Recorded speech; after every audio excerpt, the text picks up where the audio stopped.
ഇറാനിലെ സുരക്ഷാ മേധാവി അലി ലാരിജാനിയുടെ മരണത്തിൽ ഇസ്രയേലിന് ശക്തമായ തിരിച്ചടി നൽകുകയാണ് ഇറാൻ. കനത്ത മിസൈൽ ആക്രമണമാണ് ഇസ്രയേലിന് നേരെ ഇറാൻ നടത്തിയത്. മധ്യ ഇസ്രയേലിൽ ഇറാൻ നടത്തിയ ബാലിസ്റ്റിക് മിസൈൽ ആക്രമണത്തിൽ 2 പേർ കൊല്ലപ്പെട്ടു. നിരവധി പേർക്ക് പരിക്കേറ്റിട്ടുണ്ട്. വലിയ നാശനഷ്ടങ്ങൾ ഉണ്ടായതായും റിപ്പോർട്ടുകൾ സൂചിപ്പിക്കുന്നു. ക്ലസ്റ്റർ ബോംബുകൾ ഘടിപ്പിച്ച മിസൈലുകളും ഈ ആക്രമണത്തിന് ഉപയോഗിച്ചു എന്നാണ് റിപ്പോർട്ടുകൾ. മധ്യ ഇസ്രയേലിലെ ഗുഷ്ടാൻ മേഖലയിൽ സ്ഫോടന ശബ്ദം കേട്ടതായി ചാനൽ 12 റിപ്പോർട്ട് ചെയ്തിട്ടുണ്ട്. ഇറാനിൽ നിന്നുള്ള മിസൈൽ ആക്രമണത്തെക്കുറിച്ച് ഇസ്രയേൽ സൈന്യം മുന്നറിയിപ്പ് നൽകിയിരുന്നു. അതിന് പിന്നാലെയാണ് ഇറാന്റെ ആക്രമണം ഉണ്ടായത്. ഹോളോൺ നഗരത്തിൽ നിരവധി വാഹനങ്ങൾ തകർന്നു, ചിലതിനെ തീപിടിക്കുകയും ചെയ്തിട്ടുണ്ട്. തലസ്ഥാനമായ ടെല്ലവീവ് നഗരത്തിലെ 100-ലധികം ലക്ഷ്യങ്ങളിൽ ആക്രമണം നടത്തിയെന്നും ഇറാൻ റവല്യൂഷണറി ഗാർഡ്സ് വ്യക്തമാക്കി. ടെല്ലവീവ് നഗരത്തിലെ റെയിൽവേ സ്റ്റേഷനുകളടക്കം ആക്രമണത്തിന് ഇരയായതായാണ് സൂചന. അതിന്റെ ചില ചിത്രങ്ങളും പുറത്തു വന്നിട്ടുണ്ട്. ട്രെയിൻ സർവീസുകളെല്ലാം നിർത്തിവച്ചിരിക്കുകയാണ്. Multi warhead Khorramshahr 4 Badr മിസൈലുകൾ, ഈമാദ്, ഖൈബർ ഷെക്കാൻ പ്രൊജക്ടൈലുകൾ തുടങ്ങിയവ ഈ ആക്രമണത്തിനായി ഉപയോഗിച്ചെന്ന് IRGC പറയുന്നു. ഇവയെല്ലാം യാതൊരു തടസ്സങ്ങളും കൂടാതെ ഇസ്രായേലിന്റെ ഹൃദയഭാഗത്തുള്ള 100-ലധികം സൈനിക സുരക്ഷാ കേന്ദ്രങ്ങളിൽ പതിച്ചുവെന്നും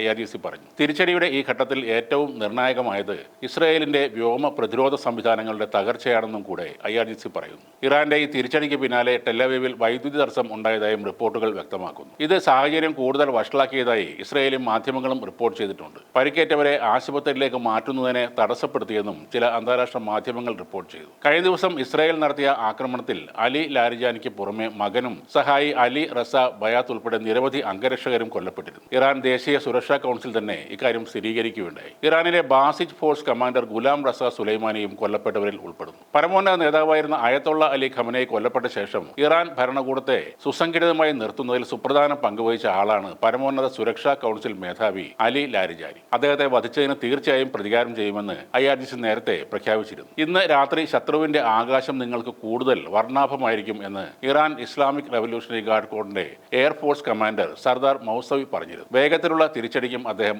ആഹ്വാനം നൽകിയിരുന്നു. അതിന് പിന്നാലെയാണ് ഇസ്രായേലിലേക്ക് ഇറാന്റെ ആക്രമണം ഉണ്ടായത്. യുദ്ധത്തിന്റെ ആദ്യ ദിവസമായ ഫെബ്രുവരി 28-നാണ് അയതൊള്ള അലി ഖമനേയിയെ ഇസ്രായേലും അമേരിക്കയും ചേർന്ന് വധിച്ചത്. അതിന് പിന്നാലെയാണ് ലാരിജാനി ഇറാന്റെ നിയന്ത്രണം ഏറ്റെടുത്തത്. പാർലമെന്റ് സ്പീക്കറായും മുതിർന്ന നയ ഉപദേഷ്ടാവായും പ്രവർത്തിച്ച ശേഷമാണ് ലാരിജാനി പരമോന്നത സുരക്ഷാ കൗൺസിലിനെ നയിക്കാൻ എത്തിയത്. ട്രംപ് സർക്കാരുമായുള്ള ആണവ ചർച്ചയിൽ ഇറാന്റെ പ്രതിനിധിയും ഖമനേയിയുടെ ഉപദേഷ്ടാവുമായിരുന്നു ലാരിജാനി. അതിനിടെ പശ്ചിമേഷ്യൻ യുദ്ധത്തിന്റെ പ്രത്യാഘാതങ്ങൾ തുടങ്ങിയിട്ടേ ഉള്ളുവെന്നാണ് ഇറാൻ വിദേശകാര്യമന്ത്രി അബ്ബാസ് അരാക്ചി പറയുന്നത്. ആഗോള പ്രത്യാഘാതങ്ങളുടെ തരംഗം ആരംഭിച്ചിട്ടേയുള്ളൂ. സമ്പത്ത്, വിശ്വാസം, വംശം എന്നിവ പരിഗണിക്കാതെ എല്ലാവരെയും ഇത് ബാധിക്കും എന്നാണ് ഇറാന്റെ വിദേശകാര്യമന്ത്രി പറയുന്നത്. അതിനിടെ ഗൾഫ് മേഖലയെ ലക്ഷ്യമിട്ട് ഇറാന്റെ മിസൈൽ, ഡ്രോൺ ആക്രമണങ്ങൾ ഇപ്പോഴും തുടരുകയാണ്. Qatar, Saudi Arabia, Kuwait, UAE എന്നിവിടങ്ങളിൽ പ്രതിസന്ധി തുടരുന്നതായാണ് റിപ്പോർട്ടുകൾ. ബെയ്റൂട്ടിലെ 3 കേന്ദ്രങ്ങളിൽ ഇസ്രായേൽ വ്യോമാക്രമണം നടത്തിയിട്ടുമുണ്ട്. ടെഹ്റാനിൽ പുതിയ ആക്രമണങ്ങൾ നടത്തിയതായും ഇസ്രായേൽ സൈന്യം ഇപ്പോൾ അവകാശപ്പെടുന്നു.